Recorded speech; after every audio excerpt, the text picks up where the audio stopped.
We found doing our eggs in a steamer, we can do the whole dozen at a time, and it takes 20 minutes.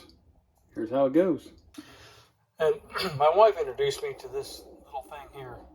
Apparently it's an old-fashioned sort of thing, but it's got a little needle in it, and all you do is poke the shell of the egg, barely, don't even go through it all, and we do all the eggs that way, and they peel like a dream.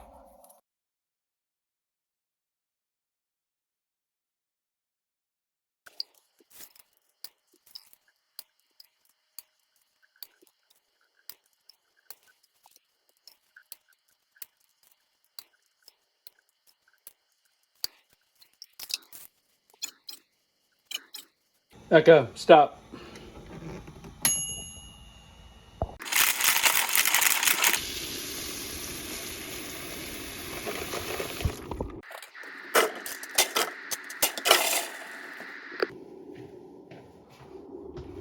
It's an awesome shirt, right?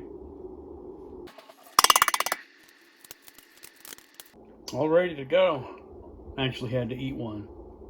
They're so easy in the steamer. See you soon.